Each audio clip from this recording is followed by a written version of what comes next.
The chains were cold against her skin. Kalina had been standing in the same spot for 3 hours now, and her legs ached. Round her, the slave market buzzed with noise, buyers shouting prices, sellers calling out descriptions of their merchandise, and the constant hum of machinery overhead.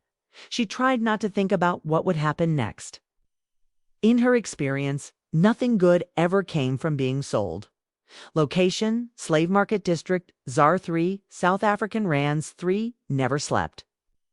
This trade moon spun around a massive gas giant at the edge of known space, where the law couldn't reach and morality went to die. Here, in the shadow of that swirling orange planet, anything could be bought if you had enough credits. The streets buzzed day and night with activity that the core worlds pretended didn't exist. Arms dealers hawked illegal weapons from metal stalls. Black market doctors offered body modifications that could kill you or make you superhuman. Mercenaries gathered in smoky bars, planning their next job. And everywhere, always, there were the slave auctions. The market district sat buried deep beneath layers of metal platforms and tangled pipes. Sunlight never reached this far down. Instead, everything glowed under harsh artificial lights that cast strange shadows on the walls. The air tasted like metal and oil, mixed with the sharp smell of cleaning chemicals and something else. Fear, maybe, or desperation. Loudspeakers crackled overhead, broadcasting in dozens of languages. Blue and orange neon signs flashed constantly, showing lists of what was for sale and how much it would cost. The words scrolled by too fast to read, but Kalina knew what they said anyway. She'd seen them before, inside the largest auction dome. She stood chained to a metal rail like a piece of cargo waiting to be shipped. The manacles around her wrists were too tight, cutting off circulation to her fingers. Her ankle throbbed where another chain had been clamped on earlier. They'd removed that one when a buyer complained it would leave marks. Kalina was 26 years old and Olari by birth.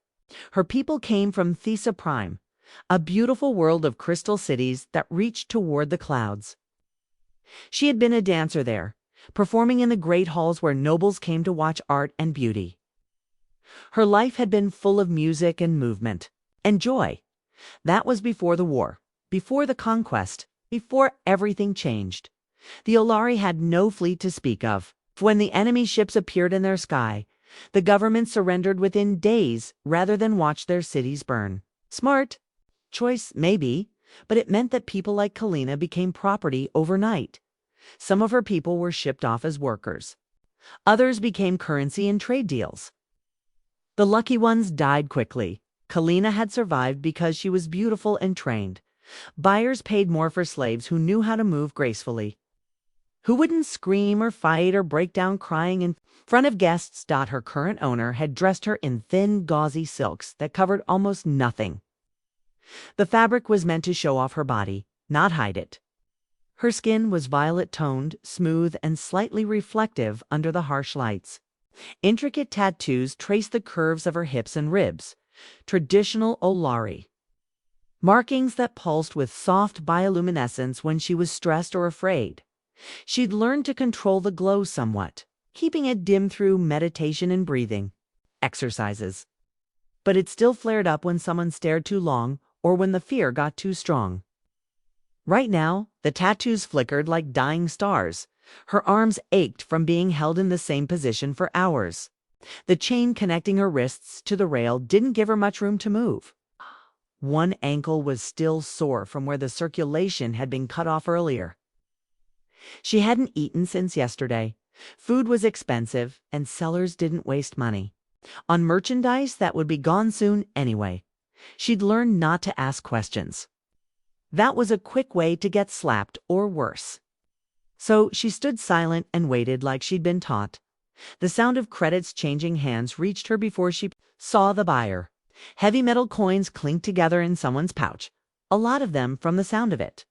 Kalina straightened her spine automatically. It's the way she'd been trained to do when a potential owner approached. The man who walked up to her rail was human, probably in his early 50s. He was built solid and stood a few inches taller than most of the other buyers she'd seen. His shoulders were broad beneath a faded brown flight jacket that had seen better days. His face was weathered, with skin that had spent too much time under different suns. A few days' worth of stubble covered his jaw. What struck her most was how plain he looked. No fancy clothes, no body modifications, no jewelry or weapons on display. Just a simple belt, a holstered sidearm, and a credit pouch he pulled from his coat pocket. No guards or assistants followed him around. He looked like a working man, not the kind of person who usually shopped for slaves. He didn't speak at first, just stopped in front of her and really looked like he was studying her face rather than examining merchandise. Kalina kept her spine straight and her eyes forward, the way she'd been taught.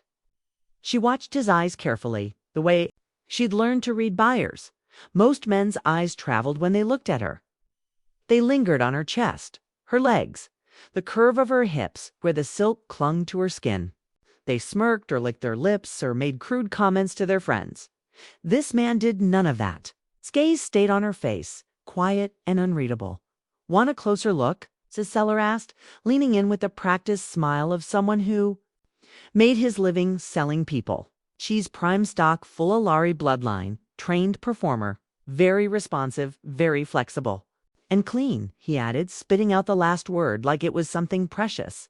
The man finally spoke. "No." His voice was low and even, with no accent she could identify. The seller blinked, taken aback. In all her time being sold and resold, Kalina had never heard a buyer refuse an inspection. "You're just buying without a physical scan?" the seller asked, confusion clear in his voice. "I said no." The man tossed his credit pouch onto the seller's table. It landed with a heavy thud that spoke of serious money. The seller fumbled the pouch open and his expression changed completely. His eyes went wide, then narrowed as he counted quickly. There were enough credits inside for a full ownership transfer. No haggling, no negotiation, no questions asked. "You sure you know what you're buying?" the seller asked, still staring at the money. The man looked at Kalina again, just for a moment. "Yeah." Bag her and log the transfer. Kalina didn't resist as the auction guards unlocked her cuffs from the rail and snapped them back together behind her back. The human said nothing else, just turned and walked toward the docking corridor that led to the ship bays. She followed, flanked by the guards, her bare feet silent on the cold steel plating. Her mind raced as they walked. This wasn't normal. Buyers always wanted to inspect their purchase to make sure they were getting what they paid for. They wanted to touch, to test, to establish dominance right from the start. This man had done none of that. Maybe he was planning something worse. Maybe he wanted to wait until they were alone on his ship. The thought made her tattoos flicker brighter, and she fought to dim them again. Location, docking ring 14. Tsar 3, the freighter waiting at the dock, was old but well-maintained. It was a Mariner-class ship, probably 20 years out of production, but still functional. The hull was painted a faded gray-green, pitted and scarred from micrometeor strikes and what looked like small arms fire. Someone had stenciled Sunrunner in flaking white letters near the cargo ramp. The man keyed in the unlock code himself. No crew, no other guards, just him. The ramp hissed as it lowered, revealing the ship's interior. Kalina hesitated at the bottom of the ramp, expecting to see the usual setup, holding cells, restraint gear, maybe a shot caller station. Instead, the interior smelled like burned circuits and metal polish. Tools were scattered across a workbench to the left. A pilot's coat hung over the back of the co-pilot's seat. Everything looked lived in, messy in the way that spoke of someone who actually used their ship for work. Rather than just transport, no restraint equipment. No guard stations. No holding cells. The man turned around and pulled out a small device, a lock disruptor. Kalina braced herself, expecting pain, but no shock came. Instead, he knelt down and used the device to unlock her cuffs. But the metal rings snapped open and fell to the deck with a clatter. She rubbed her wrists slowly, surprised by the absence of welts or burns. Her hands were free. He reached into a storage compartment and pulled out folded fabric, a simple gray shift made of soft material. He held it out to her. She stared at it without reaching for it. In her experience, free clothes usually came with strings attached. "Put it on," he said, his voice still low and even. "Washrooms down the corridor, second door on the right." Still she didn't move. Every instinct told her this was a trap. He didn't insist or repeat himself. Just turned away and opened a floor hatch near the navigation chair, pulling up a tangle of loose wiring. He groaned softly as he sat down cross-legged and began sorting through the cables. Her legs moved without conscious thought, carrying her toward the corridor. As she passed through the ship, she noticed details that didn't match what she expected. Photos were stuck to the walls with magnets, distant planets. A woman with dark hair laughing at something off Kimura. A young boy holding up some kind of trophy. Personal things. Family things. The washroom was small but clean. More importantly, it wasn't designed to control prisoners. No restraint points, no monitoring equipment, no sedatives near the sink. It's just a normal ship's bathroom. She changed quickly, folding the auction silks into a neat pile. The shift was comfortable, loose enough to move in, but not so large that it got in the way. When she returned to the main corridor, she was still barefoot, but felt more human than she had in months. The man was still working on his wiring, muttering something about plasma feedback and reaching for tools from a scattered kit beside him. When he noticed her return, his glance was brief, just enough to register her presence. "You'll sleep in the back hold," he said without looking up from his work. "Bunk's already made up. Don't touch the flight deck controls." That was it. No orders about positions to assume. No new chains. No demands that she'll kneel or call him master. Just practical information about where she'd sleep and what not to touch. Kalina stood in the hallway, her arms wrapped across her chest. The shift was slipping slightly from one shoulder, and she adjusted it absently. Her tail, a feature her. People shared, curled, low and uncertain behind her. The constant hum of the ship's reactor core buzzed faintly through the walls. Nothing about this made sense. No one bought a slave the way this man had bought her. No one gave slaves privacy, or comfortable clothes, or freedom to move around the ship. There had to be a catch. There was always a catch. She stayed standing for another minute, then two. Still no commands. Still no trap springing shut. The man had disappeared into the cockpit, leaving her completely alone and unchained. Eventually, she walked out. She didn't know his name yet. She didn't know what he planned to do with her, but he hadn't touched her, not once. And for now, that was enough. Location, cargo hold. Sunrunner Kelowna kept her back pressed against the corridor wall as she moved deeper into the ship. The lights were dim, flickering occasionally as power rerouted to different systems. She moved, carefully, trying not to make noise, though she wasn't sure why. The man hadn't told her to be quiet.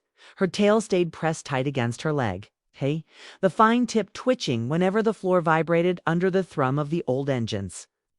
Every sound made her freeze. The creak of metal expanding, the hiss of air recyclers, the distant clank of something loose rattling in the ship's guts. She found the cargo hold at the rear of the ship. The door wasn't locked, another surprise. Inside, crates were stacked against the walls, tagged with scuffed freight codes that had been scratched and rewritten multiple times. Some were marked for mechanical parts. Others had no labels, all just numbers that meant nothing to her. In one corner, someone had set up a small sleeping area. It wasn't much, just a foam mattress on an old military cot, with a folded blanket at the foot and a small pillow that had seen better days. But it was private, tucked away where no one could see her from the corridor. She approached the bunk cautiously, half expecting to find hidden restraints or monitoring equipment tucked into the frame. She pulled the blanket open, checked under. The mattress even ran her hands along the cot's metal legs. Nothing. It's just a place to sleep. warm from the recycled air vent humming overhead. She sat on the edge of the bunk, then stood again, too nervous to stay still. She paced the small space, checking the walls for hidden cameras or microphones. She found none.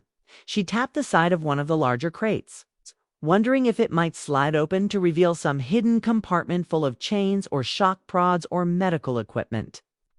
Something that would explain why she was here. What he wanted from her, she found only solid metal. The sound of the engines changed slightly, a subtle shift in pitch that made her teeth ache. She'd heard that sound before. It meant the ship was preparing to leave dock. Soon they'd be in space, jumping to hyperspace, carrying her to whatever fate this strange human had planned. She remembered the seller's voice at the auction, bragging about her 2 potential buyers. Full Olari bloodline, he'd said, trained performer. Very responsive, very flexible, and clean. He'd emphasized that last word like it was the most important thing about her. Clean meant disease-free. It also meant she hadn't been used to, roughly, by previous owners. It meant she was still worth something. In the corridor outside, she heard the slow creak of boots on metal, heavy steps, measured and unhurried. The man was moving through the ship again, probably doing pre-flight checks. She stayed still, standing near the bunk with her arms crossed, listening to him work. After a few minutes, the footsteps approached her door. She tensed, expecting him to enter, to finally reveal what he really wanted. Instead, he paused in the doorway. In his hands was a dented metal mug with steam curling off the rim. His hair was damp, pushed back like he'd just washed his face. A towel hung around his shoulders. He smelled faintly of antiseptic soap mixed with the old stale scent of engine grease. "Water," he said, his voice still low and calm. He set the mug on a nearby crate and nodded toward it. She didn't move. Her arms stayed crossed defensively across her chest. He didn't repeat himself or insist. He just stepped back and glanced down the corridor, like he was checking some control panel or display behind him. Then he looked at her once more. His eyes weren't soft exactly, but they weren't cruel either. Just tired, like he'd seen too much and done too many hard things. "You won't find chains in here," he said quietly. "I don't keep them." Then he left, his boots scraping softly over the deck plates as he walked away. Kalina swallowed hard. Her throat was parched. She couldn't remember the last time someone had offered her water without expecting something in return. She took the mug and sniffed the contents first, a habit born from experience. It was just water, warm with the faint metallic temps of the ship's filtration system. She drank it in small sips, watching the open doorway the whole time. When the mug was empty, she set it down carefully and sat on the edge of the bunk. She looked at her arms in the dim light. Tiny bruises and faint red marks still circled her wrists from the auction shackles. The shift's sleeves had fallen back, showing the soft pulse of her tattoo lines as they curved up toward her shoulders. She tried to focus on her breathing, willing the bioluminescent patterns to steady out. The tattoos were both a blessing and a curse for her people. They were beautiful, marking important moments and achievements in an Olari's life. But they also betrayed emotions, glowing brighter when the person was afraid or excited or angry. Everyone could read her fear when the lines flared up. She remembered the other times she'd been moved from owner to owner. The first trader, the one who'd taken her off Thesa Prime after the conquest. It kept her in a cell barely big enough to lie down in. No lights, no ventilation except for a fan that rattled and blew dust through the bars. She'd spent 3 weeks in that box, let out only when buyers wanted to examine her. The second owner, crime syndicate smuggler, had preferred to keep his merchandise sedated during transport. She'd spent days drifting in and out of consciousness, never sure where she was or how much time had passed. When she finally woke up fully, she was in another auction house on another world. Being prepared for another sale? This was different. This man, she still didn't know his name, hadn't touched her, hadn't chained her, Hadn't even looked at her the way other men did. He'd given her clothes and water and privacy. He'd told her she wouldn't find chains, but she'd learned not to. Trust kindness. In her experience, it always came with a price. The ship shuddered slightly as the docking clamps released. Through the hull, she could hear the distant rumble of the engines spinning up to full power. They were leaving Zar 3 behind, jumping into the void between stars. Kalina pulled the blanket up around her shoulders and curled up on the narrow bunk. She was still afraid. She'd probably always be afraid now, but for the first time in months, she wasn't in chains. Never sure where she was, this human hadn't even locked the door. She lay back on the bunk, eyes fixed on the dim metal siling joints, stiff and aching. The ship creaked faintly as it shifted course. She hated that part of her wanted to believe him. Hated that the emptiness of the cargo hold felt almost safe. Her mother had warned her about humans since she was old enough to understand the trade routes, describing them as cunning, violent, unsentimental. They break what they touch. Her mother had set her tail coiling tight with anger. Kalina shifted her tail up onto the bunk, curling it beside her thigh. She would wait. Humans always showed their true face. Eventually, but the next hours were quiet. She drifted in and out of light sleep, ears twitching. At every shift in engine, tone or soft creak of the hull, she heard Marcus moving in the forward compartments, the faint clang of tools occasional. Curses under his breath as he worked. He was repairing something. She caught the smell of melted scorched metal. He worked late into the cycle. Sometime during the night, Shega up barefoot. She padded forward along the corridor, passing the cockpit door. It was open. He was there, sitting sideways in the pilot's chair, legs stretched out, a ragged blanket pulled across his lap. His head was tipped back against the bulkhead, mouth slightly open, breath deepened, steady. She stood in the doorway, barely breathing. On the console near his hand was a battered HOLID. She edged closer, scanning the screen. It was flickering between sensor readouts and partial star charts, a few old cum logs scrolled by the text too small to read fully. She caught her own profile, photoing, the upper corner, her auction listing blinking, transfer complete, below it waste. Receipts, some paid in full, ownership transferred to Marcus Thorn, buyer, id confirmed. Kalina swallowed, tail flicking once the records were clean. Hewant, lying about the purchase. She glanced at his face. The lines around his eyes were deep, like he'd spent 2 many nights staring in an engine glow or cockpit. Consoles, one hand rested on the holopad, thick fingers curling slightly against the edge. She looked around the cockpit, half expecting to see other crew or hidden security. Nothing. Just tools inside. Cubby, an old flask with faded lettering, and a cracked photo stuck into the top corner of the nav screen. A boy, maybe 10, holding a model ship, standing next to Marcus. Both of them smiling awkwardly. She stepped back. Her heart was pounding. Hard enough she felt it in her fingertips. She didn't understand any of it. She returned to the cargo hold. Lay back on the bunk, eyes open in the dark until her head hurt. The engines drone on, steady and old and real. She whispered softly, almost without sound, the RE word her mother had told her. Stay silent, watch everything, give nothing away. She didn't believe this human, not yet. But some part of her, buried deep and terrified, wanted to. Kalina didn't remember falling asleep. The steady hum of the Sunrunner's reactor had finally merged with the pounding of her pulse, dulling her. Mindanao to slip into a shallow, uneasy rest. When she woke, her neck ached, fromly and stiff on the thin pillow, and the faint emergency lights along the hold. Walls had shifted from red to pale yellow, indicating a partial day cycle. She sat up quickly, scanning the room, still alone. The door was half open. She heard footsteps, heavy, slow, coming closer. Peered in the doorway, his hands covered in grease. Wiping them on a rag, looked tired. The stubble on his jaw was thicker, grayer under the lights. You didn't eat. He said. His voice was quiet, but there was an edge of bluntness there. Now something that felt like habit more than hostility. He nodded toward the crate beside her bunk. A metal tray sat on it, half covered with a stained cloth. She hadn't seen it. She kept her arms wrapped tight around her chest, staring at the tray. Did you poison it? Chisked. Voice low, controlled. Marcus frowned faintly. He dropped the rag onto the floor by his boot. No, I don't drug people. I'm not interested in making you compliant or breaking you. Then why buy 'em?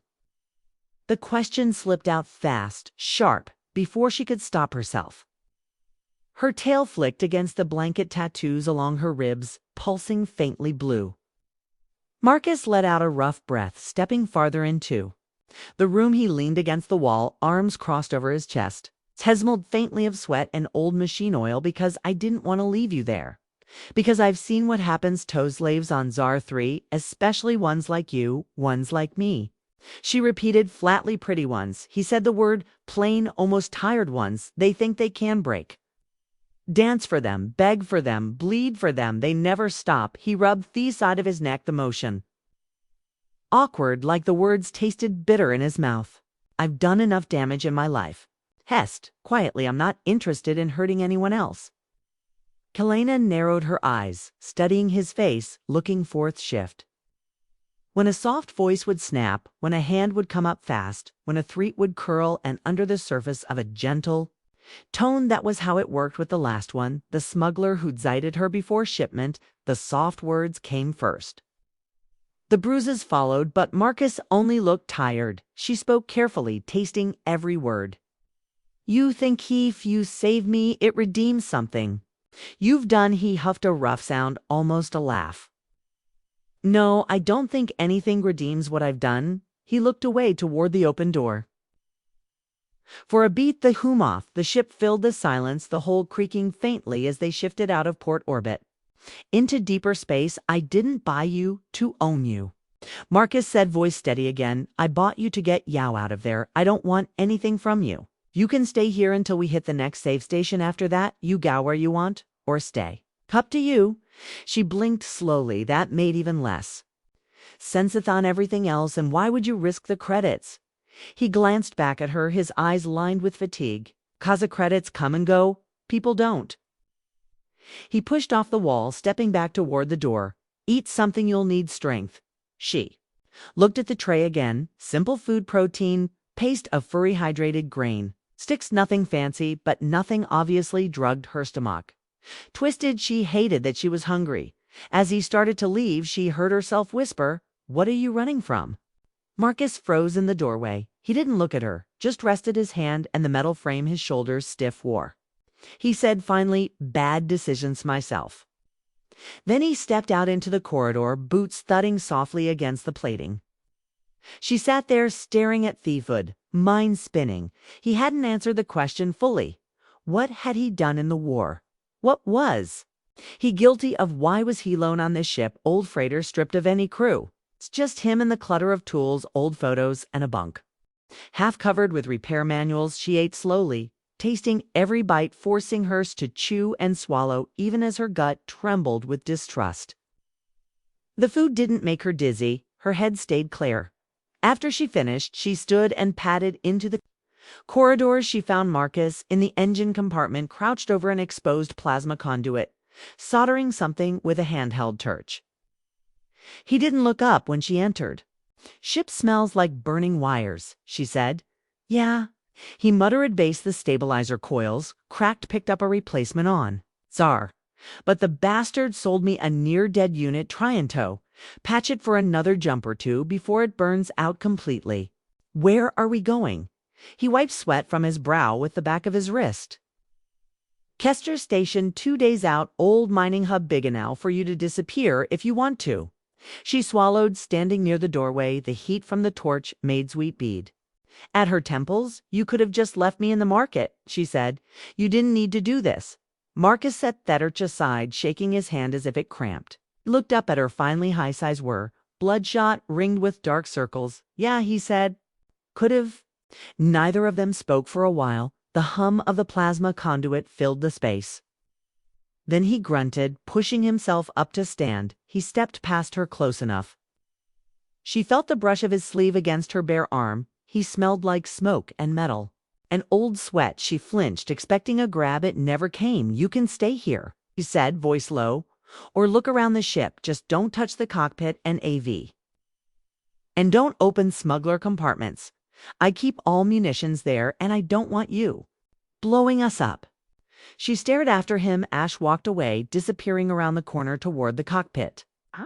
She stayed in the engine bay breathing a heated, ionless air, feeling the faint vibration of the drive core beneath her feet. Her mother had been wrong about one thing: not all humans lied with every breath, but trust that was harder. She still didn't understand why he risked himself. Maybe he wanted forgiveness. Maybe he wanted her to owe him something. Maybe Hugh was just tired of blood. She touched the frame of the conduit, feeling the faint hum. She told herself she would watch. He would slip. They all did eventually, but a small voice in the back of her mind whispered, maybe, just maybe, was telling the truth. She hated that voice most of all. The Sunrunner drifted through the emptiness to daze out from Zar 3. Its engines throttled down to sublight cruise to conserve the failing stabilizer. Coil inside the hum of the drive core filled every corridor.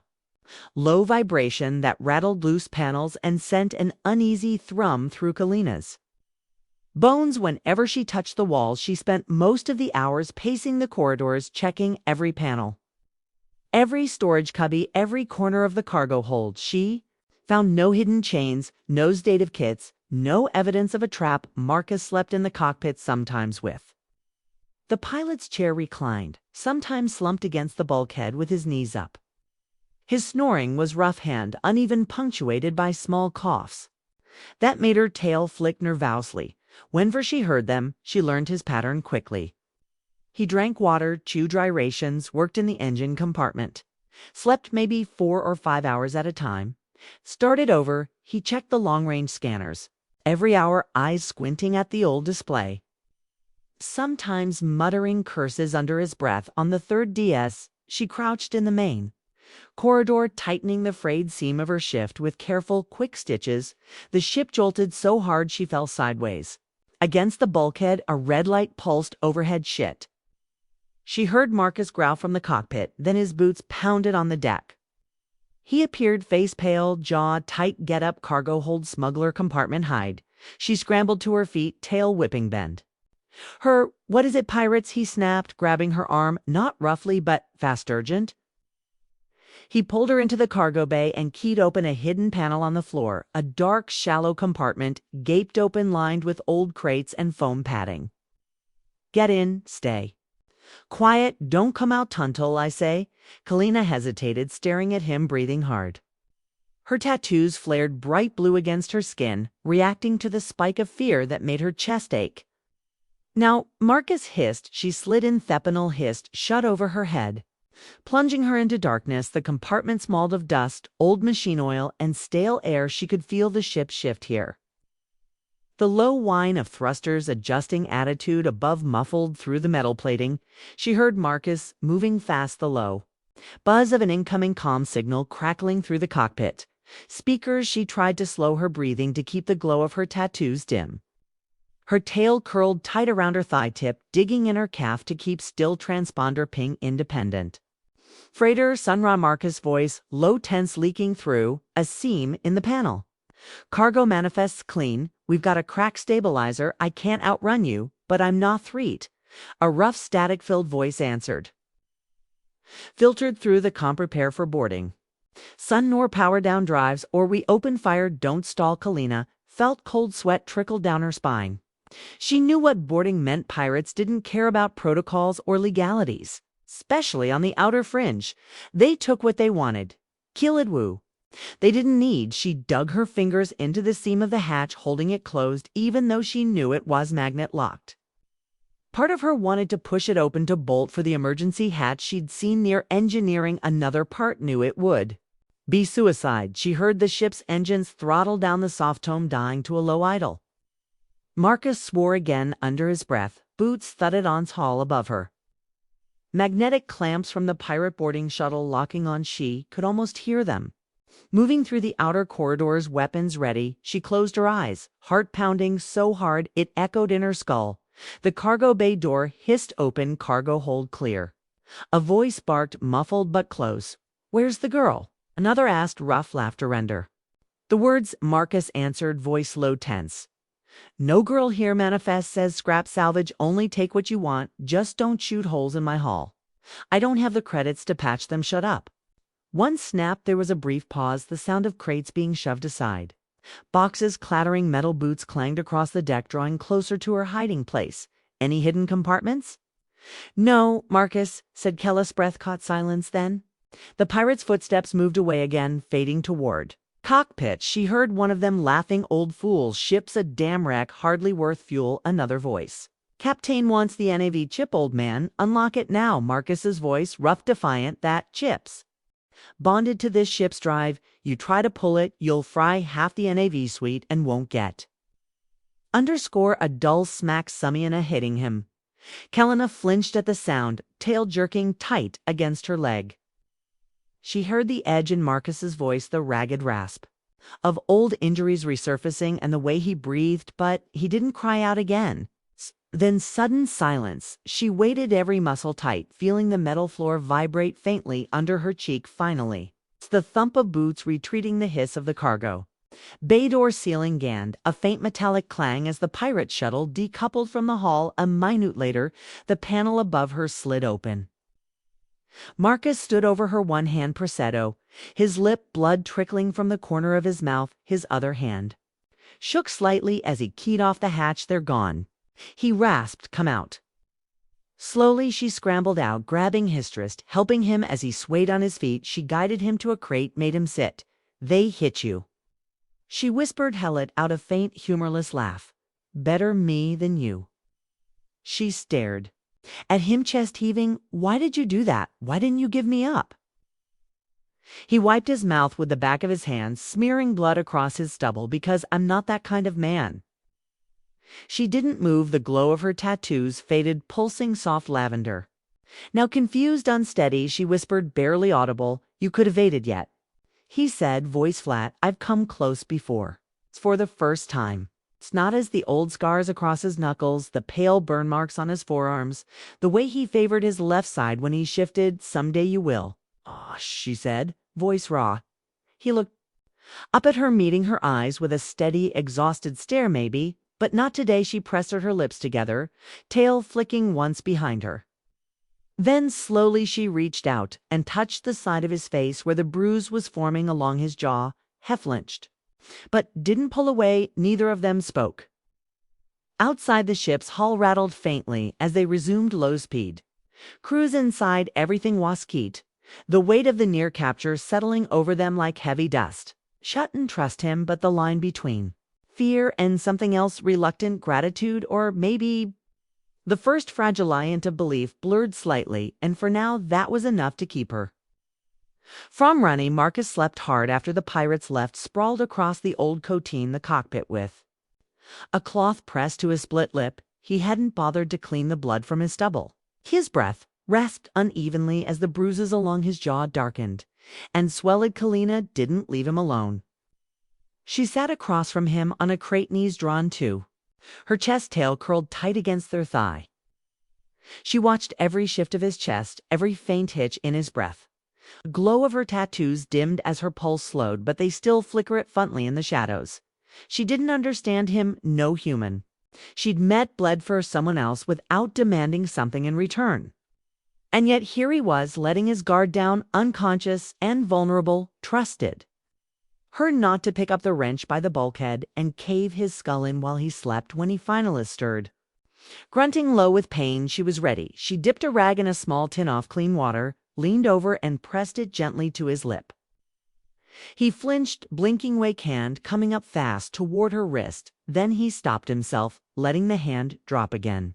You're still here, he muttered, voice thick with sleep and pain. She pressed the rag more firmly against his mouth. You're bleeding, she said flatly. He winced as she dabbed at the cut. I've had worse. I can see that, she said, glancing at the old scars on his face. What did you do before you flew junk across the rim? Marcus grunted, military, long time ago. She let the rag drop into the tin. What did you do in the war? His jaw tightened, his eyes flicked away, toward the dark corridor leading to the cargo bay. Nothing worth remembering, he said quietly. She frowned, a faint bioluminescent glow along her collarbones, pulsing faster. That's not an answer. It's the only one I've got right now. he said, pushing himself upright with a grunt. He pressed a hand to his ribs, breathing shallow. We've got bigger probables than old ghosts. Pirates probably tagged us. We need to fix the stabilizer and get to Castro's station fast. She felt a pang of frustration at his evasion, but she swallowed it. Watching him stand, he looked older than he had in the market. A bit stooped, rough around the edges, but solid, steady. She couldn't tell if the lines around his eyes came from age pain or the strain off staying. Alive in a galaxy that didn't forgive anything, they moved to the engine room together. The stabilizer coil was cracked, leaking pale blue. Plasma vapor in slow pulses that hissed against bulkhead.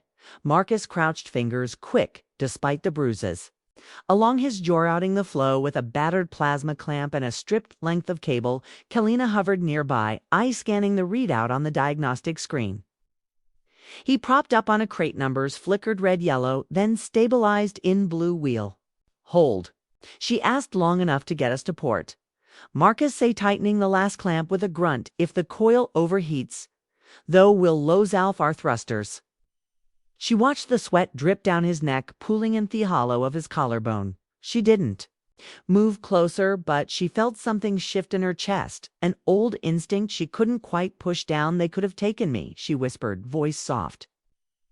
Marcus sat back in his heels, wiping his hands on his shirt. They didn't. That's what matters.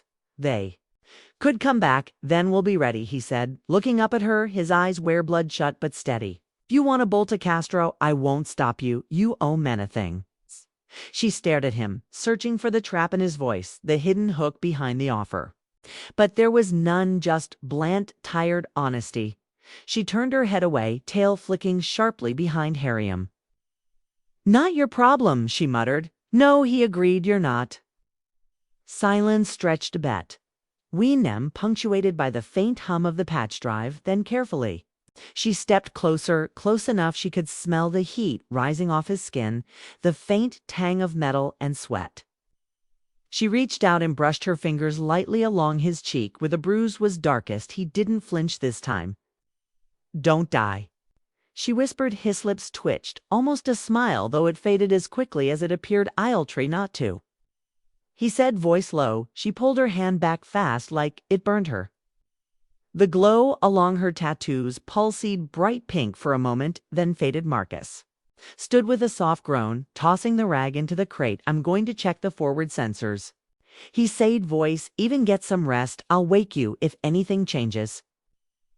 She watched him walk out, his broad shoulders tense, one hand pressed lightly against his ribs. She didn't rest. She followed him instead, silent, moving like a shadow along the corridor. She needed answers, who he was, what he'd done, why he cared if she lived or died, but more than that, she needed to know if she could trust him. 'Cause Pertef her already wanted to, and that part terrified her more than any pirate, any auction block. Any hidden chain. The journey to Castro Station took longer than Marcus promised. The patch stabilizer coughed and sputtered, forcing them to throttle down twice and drift on backup coils. Marcus worked the entire time, dark circles under his eyes, hands raw and red from solder burns and plasma splatter. Kalina stayed close, watching him with a tight coil in her gut. She wanted to ask again why he bothered, why risked so much for someone he didn't know, but each time the words hovered her throat. The answer was already there, in the quiet way he handed her water, in a way he cursed under his breath about the coil, but never once blamed her for being in his ship.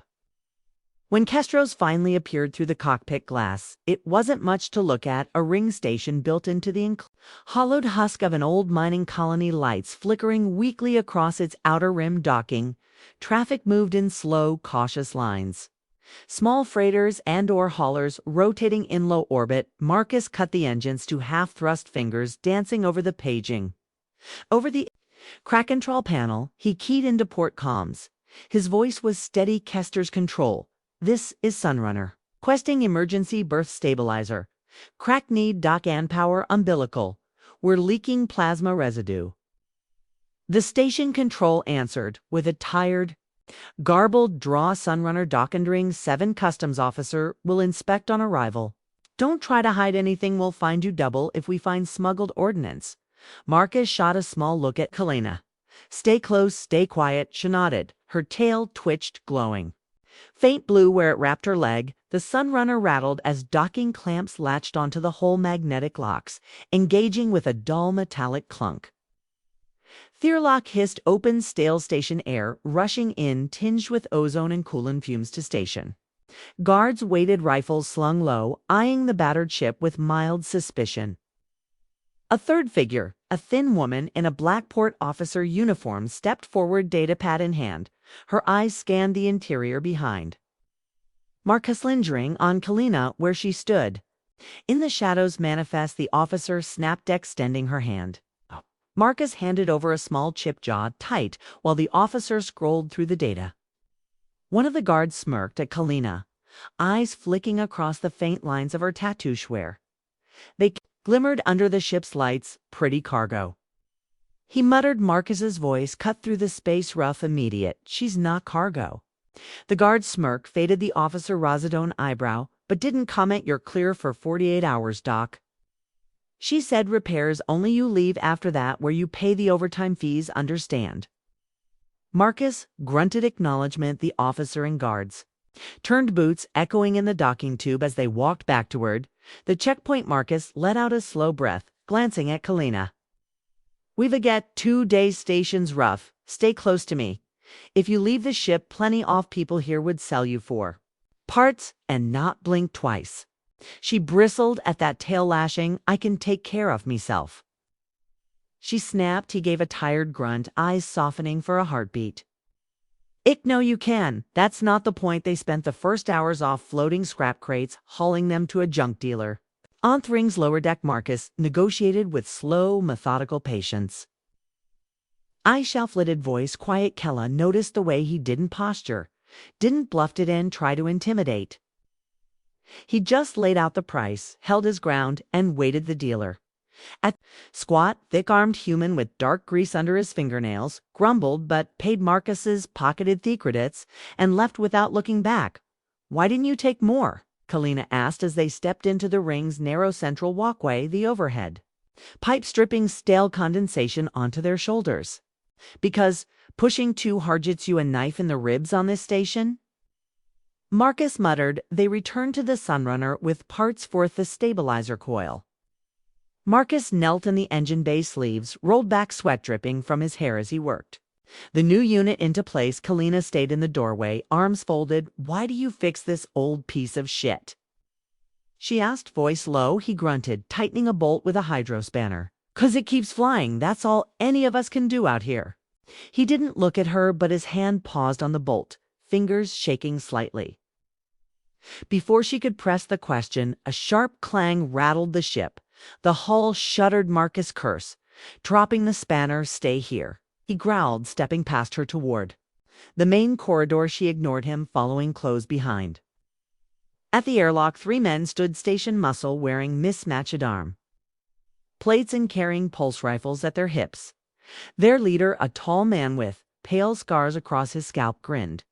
When he saw Marcus, old man, the leader drawled, You've got something we want. Marcus's voice stayed calm. Don't start something you can't finish. The leader sneered. The Alari girl. Someone tipped us off. Slavers will pay good creds for her. Kalina froze, heart pounding so hard it hurt. Marcus stepped in front of her, blocking the men's view. She's not for sale. The leader raised his rifle slowly. Then, you're dead. It happened fast. Marcus lunged, grabbing the barrel and shoving it aside as the rifle fired pulse round, scorching a hole in the wall. He slammed his fist into the leader's jaw, sending him sprawling. The other 2 lunged forward, weapons raised. Kalina didn't think. She grabbed a loose metal rod from the bulkhead and swung it hard into the back of one guard's knee, he halogen dropping. She kicked it aside, tail whipping out to knock him off balance. Marcus grappled with the second guard, elbowing him in the throat before ripping the pulse rifle from his hands and swinging it up, but first into the man's temple. The leader staggered back up, blood dripping from his mouth. He leveled his rifle at Marcus. Kalina moved without hesitation, throwing her weight into Marcus, knocking him aside as the rifle cracked. The bolt hissed past him, burning. A smoking gouge in the wall, Marcus twisted, shoving her behind him, fired once clean. Pulse round, punching through the leader's chest, the man fell without a sound. Silence returned thick and hot. Marcus. Chest heaved, gun lower. Kalina pressed her. Back to the wall, breathing hard, tail coiled so tight it ocked you all right. He rasped. She nodded slowly, voice stuck in her throat. He set the gun down, staring at the bodies. We need to get out of here fast. She swallowed, forcing her voice out. You should have given me up. You could have walked away. He looked at her eyes, tired but steady. I don't trade people, he said. Simply her chest felt tight for the first time she believed him. Outside, station alarms began to blare, red lights flashing along the corridor walls. Marcus grabbed her wrist, pulling her toward the cockpit. Hold on, he snapped. We're leaving now. And this time she didn't pull away. The Sunrunner shuddered as Marcus slammed the cockpit door shut, locking the manual seals. Red emergency lights flashed through the cramped space, bathing the controls in harsh pulses of warning glow outside the viewport. Kestra stations spun slowly, ring lights flickering as security vessels drifted in orbit, sirens wailing through the docking tubes. Marcus fell into the pilot's chair, fingers flying across switches, flipping toggles.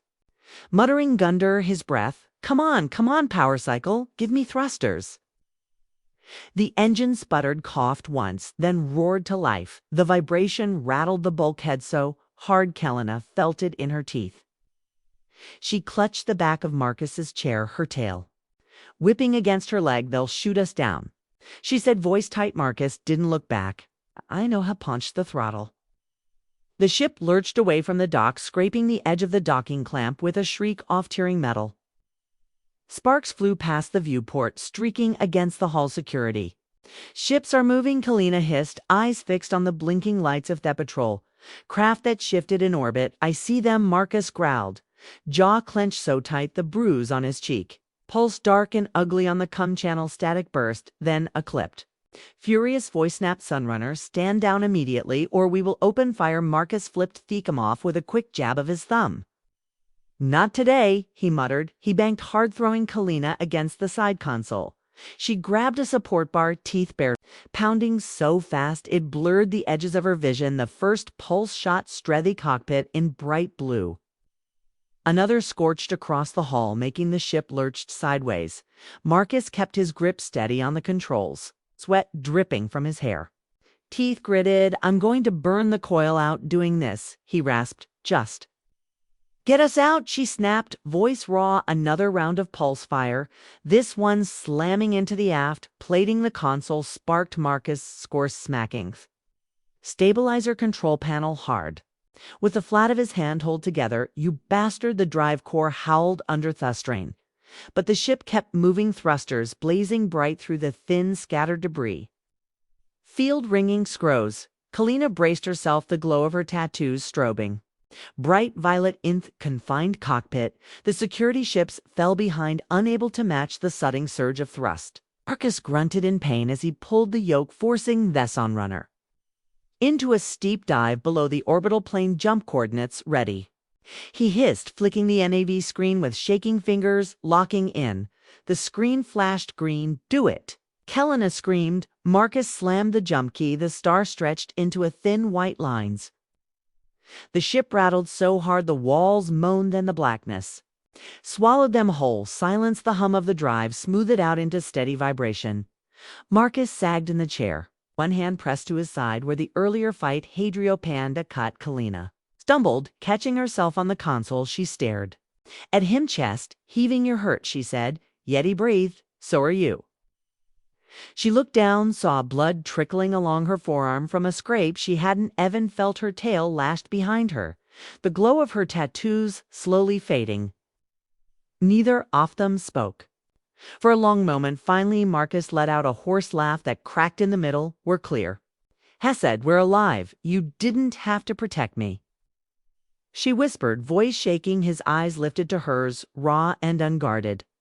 I wanted to, he said. She swallowed hard, stepping closer. Her hand hovered near his face, uncertain. He tilted his head slightly, eyes never leaving hers. You still don't trust me. He murmured, "I don't know how." "Gee," said voice trembling. He let out a slow breath. "That's all right." He said quietly, "We got time." She lowered her hand to his holder fingers, brushing the soft fabric of his shirt. He flinched at first and leaned. Into the touch, eyes closing, she felt the shudder run through him, the tension draining from his muscles. He was older, worn down, tired, but solid under her fingers real. She didn't know if she loved him. Maybe it wasn't love yet, but fear had changed. Shape It wasn't about what he might do anymore. It was about what might happen to him if she wasn't there. Her tail curled gently around his leg, holding him close, weakened. "Go back." She whispered, "We won't." He said his voice was so quiet, barely heard it over the hum of the jump drive. "Then where?" She asked, breath catching. "Anywhere we want." Marcus said he reached up, resting his rough, grease-stained hand over hers. "You're free, Kalina. You decide." She swallowed, her throat raw. Eyes stinging, the tattoos along her shoulders glowed soft pink now. A tender flicker in the dim cockpit. She nodded once, breathing out, "Then I stay." She whispered. He let out a long, trembling sigh. "Good," he rasped. "Good." The hum of the jump drive steadied the battered ship, held together, trailing plasma wisps that faded behind them in black. No slavers, no chains, no auction blocks, just the two of them, battered and bleeding, but alive together. And free, and for the first time since invasion, Kalina let the glow of her tattoos brighten fully. Soft lavender light filling the cramped space, reflecting off the scratched consoles and worn bulkheads. She didn't know where either were going, but it was theirs, and no one would ever put her in a cage again, past in a haze of quiet repairs. Long jumps through empty space and a slow return of steady breath. Marcus fixed the blown conduits in the engine bay, replaced the cracked viewport glass in the cargo hold, and rerouted wiring in the forward sensors. Kalina watched him, orange of the time, arms folded, tail curled at her ankles. Sometimes she fetched tools, sometimes she just sat on a crate nearby, her luminous tattoos dim and soft in the low light. They spoke little at first. Neither of them knew how to fill the silence without reopening old wounds, but the ship itself grew warmer, softer. The smell of burned circuitry, faded theme of the engines, smoothed out, no longer rattling the hull. With every shift, it was in the middle of one quiet day, the ship coasting through uncharted drift space, that Marcus finally stopped working and sank into the pilot's chair with a low grunt. "You'll strip the plating clean if you keep polishing that panel," Kalana said from where she lounged on the co-pilot seat, a tail draped lazily over the console. Marcus let out a slow, tired laugh. "Might be the cleanest piece of metal on this holorist bucket." She tilted her head, eyes gleaming gold in the dim cockpit light. "It's strange. When you laugh, your voice cracks." "Old habit," he said, rolling his sore shoulder. "Haven't had much to laugh about in a while." She watched him for a moment, studying the way his lips curved the creases at the corners of his tired eyes. Her heart gave a small, quiet thump. "You should do it more," she said softly. Marcus let out a low grunt. "Maybe." She shifted her chair, drawing one knee up, the loose shift of fabric slipping down her shoulder. Her tattoos pulsed, a faint pink glow matching the gentle flicker of the console lights. She didn't flinch when Marcus reached out to brush a strand of pale hair from her face, his thick, calloused fingers careful against her cheek. "You heal fast," he murmured. "You break slow," she teased, glancing at the still fading bruise on his jaw. They sat there in the warm hum of the cockpit, the soft crackle of the old receivers cycling, dead channels filling the silence. Kalina looked out viewport. At the drift space horizon, a dark sea scattered with pinpricks off distant starlight. "You could have left me," she whispered. Marcus didn't answer right away. He traced the line of her jaw gently, thumb pausing at the corner of her mouth. His hand was rough and warm, the skin dry and cracked from years of engine work. "Didn't want to," he said finally. "Didn't want to go on Alani again." She leaned into his touch, closing her eyes for a long breath. Later, Marcus cooked a small meal in the galley, just reheated protein paste and some freeze-dried grain cakes, but he put on plates this time instead of ration packs. Kella sat on the counter, bare feet swinging above the floor, watching him. His hands shook a little when he gripped the old metal kettle, but he didn't spill. Why bother plating it? She asked, tail flicking lazily against the cabinet. Feels more like living. He muttered, setting the plate in front of her. She picked at the food with careful fingers, eyeing him. You used to do this for a family. He paused, looking down at the second plate in his hand. He didn't answer for a moment. Then he set it next to hers and sat heavily on a stool's holder, sagging. Yeah. He said softly, long time ago. She studied the linnets around his eyes, the way his shoulders drooped when he spoke about the past. She didn't push for more after the meal. They spent hours in the cargo hold sorting parts and clearing debris from the earlier fight. Marcus grunted under his breath, carrying old crates to the side. Kella followed behind, tail looping around his ankle, sometimes teasing, flicking away when he glared at her playfully. Damn tail. He muttered, rubbing his shins. Should be grateful. She purred. It means I like you. Trouble, he growled, but his lips curved into a soft smile. That night they lay together in the bunk in the small side cabin. Marcus had cleared for Hertha, ship quiet around them, except for the soft hum of life support. Kellen's head rested on his chest, her tail curled loosely around his waist. His arms were warm around her shoulders, his breath slow and even in the dark. Still don't trust you completely, she whispered into the hollow of his throat. Good. Hemorrhaged lips, brushing her hair, means smart. She smiled against his skin, letting her tattoos glow softly lavender in the shadows. But I want to. Oh, she whispered. His chest rumbled with a soft law. That's enough, he said quietly. Outside the small viewport, the stars drifted by, distant and cold inside. There was warmth, the steady beat of Marcus' under her ear, the low sigh of his breath, and for the first time in months, she felt safe enough to close her eyes and sleep. When she woke hours later, the ship was still quiet. Marcus still held her close. And somewhere deep in the black, the universe kept turning brutal and uncaring. But on the sooner, in the small, cramped bunk with the worn blankets and the faint hum of old machinery, there was a fragile peace. It was enough. It was theirs, and Kalina knew without chains or cages or auction blocks that she was free and that he would never take that from her. Shep rested a soft kiss against the edge of his jaw, breathing in his warmth and leather glow brighten the small cabin until the walls reflected soft pink light. Together, they drifted on, bruised, battered, stubborn, alive, and finally quietly happy.